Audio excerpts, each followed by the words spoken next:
Online classes में आपका स्वागत है। प्यारे बच्चों, आज 10th क्लास की इस मैथमेटिक्स सीरीज में लेसन नंबर 13 के लिए एक विशेष टॉपिक हम लेकर आए हैं जिसका नाम है स्फीयर यानी गोला। बच्चों, आप 9th क्लास से गोले से अच्छे तरीके से परिचित हैं। मैंने 9th क्लास में भी आपको अच्छे तरीके से इसे क्लियर कराया था, लेकिन अब थोड़ा और एडवांस लेती हुई आपके सिलेबस से रिलेटेड जो भी टर्म्स स्फीयर से रिलेटेड है वो आपके साथ डिस्कस करेंगे। आइए प्यारे बच्चों, इस वीडियो को स्टार्ट करते हैं। इस वीडियो को अंत तक देखें ताकि आपको संपूर्ण लाभ इस वीडियो का मिल सके। प्यारे बच्चों, इस वीडियो के लास्ट में आपको अपना फेयर वर्क मिलेगा। जो नोट्स हैं वो आपको अपनी फेयर कॉपी में अच्छे तरीके से उतारने हैं, तभी आपको अच्छे से एक्सरसाइज समझ आएगी और आपको कोई प्रॉब्लम नहीं होगी। तो आइए स्टार्ट करते हैं इस वीडियो को।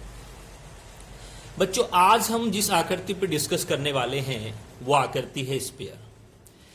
सबसे पहले सवाल यही उठता है कि स्फीयर क्या होता है। जैसे हम पहले से जानते हैं कि बेलन कैसे बनता है, शंकु कैसे बनता है, तो ठीक उसी तरीके से इसे भी जान लिया जाए कि ये स्फीयर कैसे बनता है।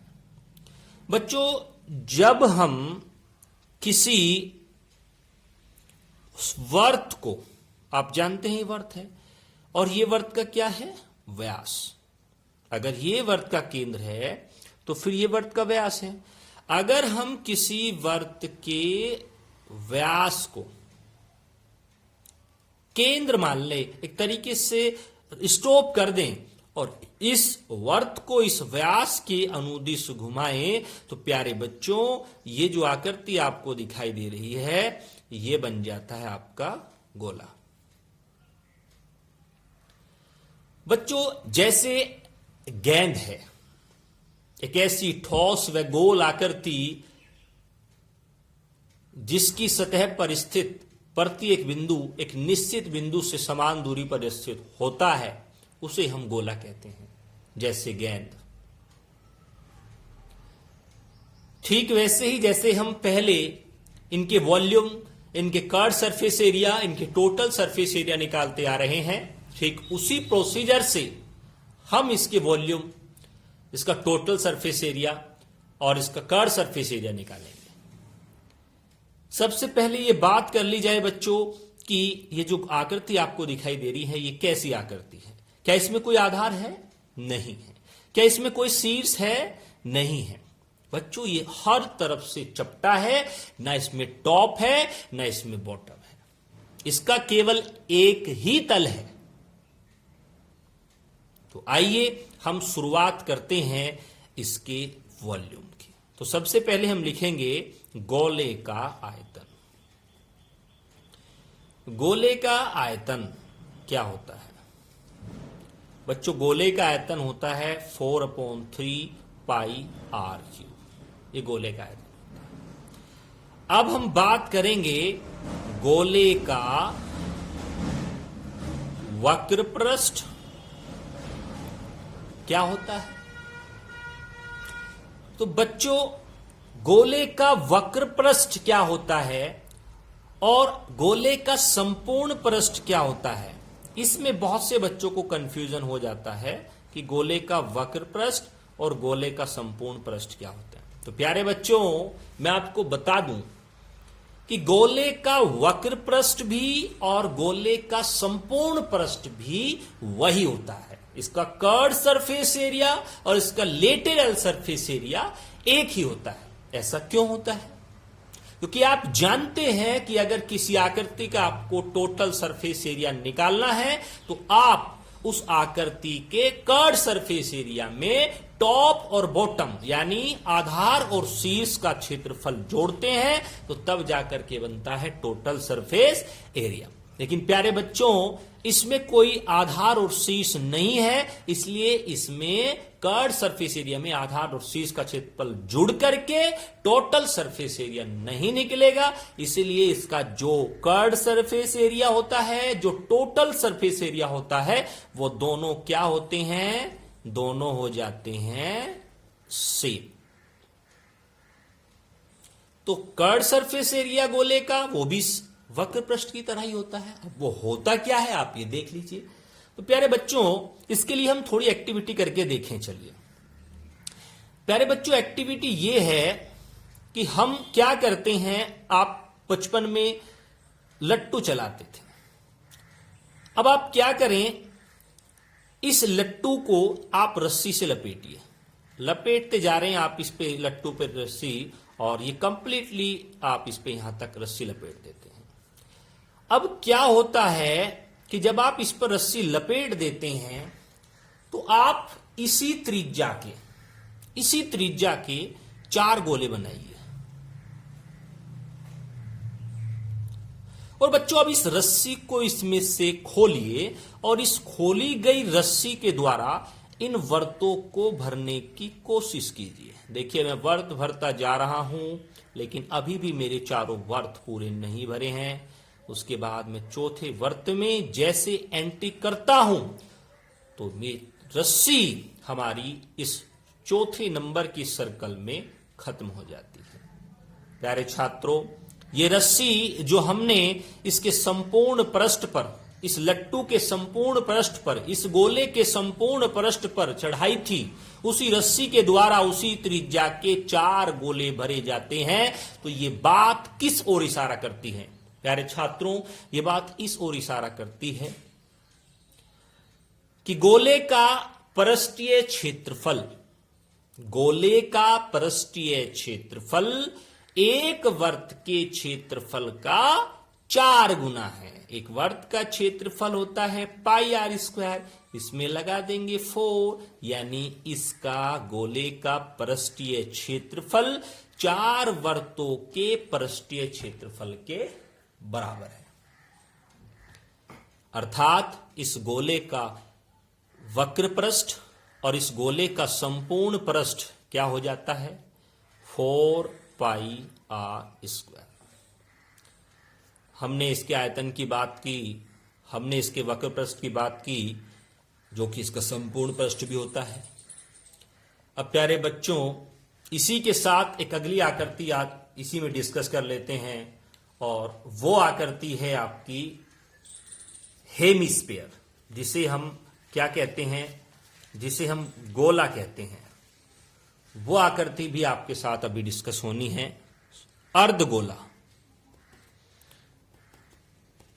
हेमिस्फीयर जिसे हम इंग्लिश में कहते हैं।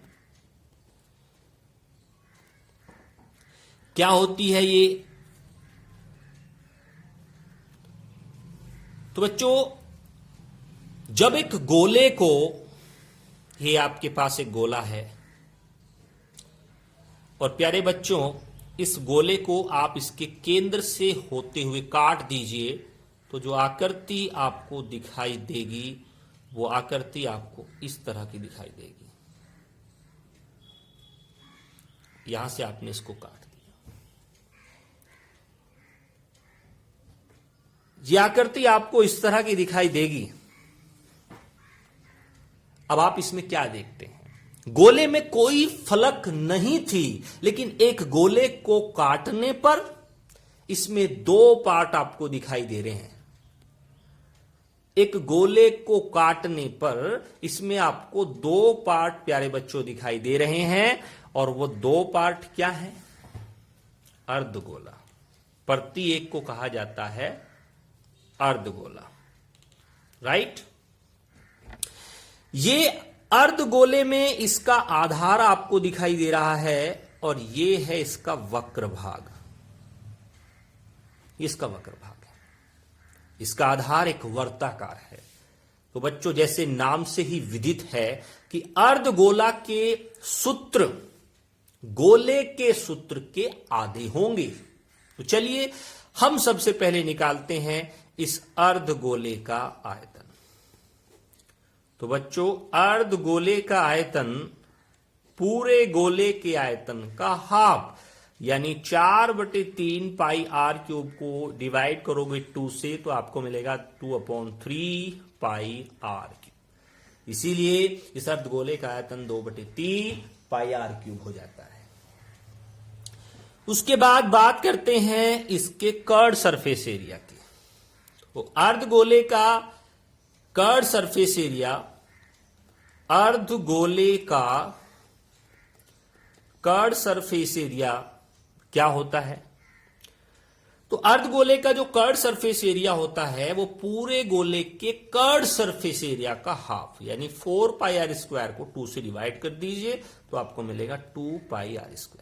लेकिन प्यारे बच्चों, अर्धगोले में कर्ड सरफेस एरिया अलग होता है और टोटल सरफेस एरिया अलग होता है, क्योंकि इसमें आप दो फलक देख पा रहे हैं, एक वर्ताकार आधार है और एक कर्ड है पार्ट, इसका आपको ऊपर दिखाई दे रहा है। एक फ्लैट है और एक कर्ड है ऊपर।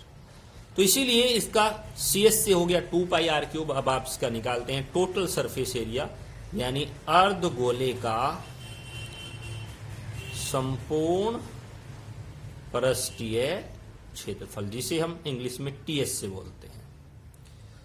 तो आप जानते हैं कि किसी आकृति का TS से निकालने के लिए उसके कर्ड सरफेस एरिया में टॉप और बॉटम का एरिया जोड़ देते हैं, लेकिन इसमें कोई टॉप नहीं है, बॉटम इसमें आपको सर्कुलर नजर आ रहा है और उसका एरिया होता है बच्चों πr², इसलिए ये हो जाएगा 3πr। देखो ये स्क्वायर हो जाएगा बच्चों यहां पे 3πr²। ठीक है, तो अर्धगोले का संपूर्ण पृष्ठीय क्षेत्रफल इसका कर्ड सरफेस एरिया में इसके आधार का क्षेत्रफल जोड़ने से आपको मिलेगा, तो कुल मिलाकर के ये क्या हो जाएगा 3πr²। प्यारे बच्चों, विशेषकर आपको याद रखना है कि अर्धगोले में आपको एक आधार नजर आता है, इसलिए इसके सूत्रों में गोले के सूत्रों के मुकाबले परिवर्तन होता है। और जो टेक्निकल मैंने आपको तरीका बताया है, आप उस तरीके से याद रख सकते हैं। प्यारे बच्चों, आपके गोले और अर्धगोले के सभी सूत्र कंप्लीट हो जाते हैं। एक चीज आप हमेशा याद रखेंगे कि गोले का वक्र पृष्ठ संपूर्ण पृष्ठ एक ही होता है, और जब तक किसी क्वेश्चन में ना कहा जाए तो पृष्ठीय क्षेत्रफल का मतलब संपूर्ण पृष्ठीय क्षेत्रफल ही माना जाता है। अभी हमने आपके साथ डिस्कस किए गोले का कर्ड सरफेस एरिया, गोले का टोटल सरफेस एरिया, गोले का वॉल्यूम, अर्धगोले का वॉल्यूम, अर्धगोले का CS से और अर्धगोले का संपूर्ण पृष्ठीय क्षेत्रफल। प्यारे बच्चों, आज की इस क्लास में स्पेयर हमने आपके साथ शेयर किया, ये इस तरह कंप्लीट हो जाता है। अब जो मैं वर्क आपको दिखाने जा रहा हूं ये आपका फेयर वर्क है। ये सभी सूत्र आपको अपनी फेयर कॉपी में उतारने हैं। देखिए, ये जो आपको दिखाई दे रहे हैं ये सभी सूत्र आपको अपनी फेयर कॉपी में उतारने हैं। इसकी डेफिनेशन लिखी हुई है, सभी डेफिनेशन लिखी हुई हैं, ये आपको अपनी फेयर कॉपी में उतारनी है।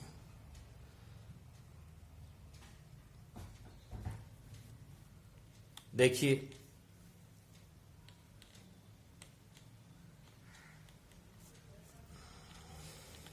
इन्हें आप स्टॉप करके अच्छे तरीके से देखें।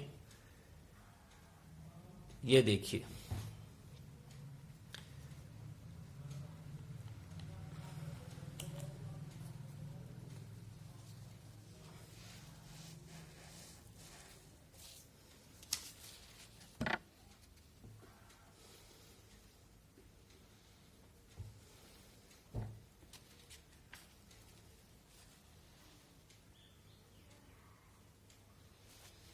ये आपका कंप्लीट वर्क हो जाता है।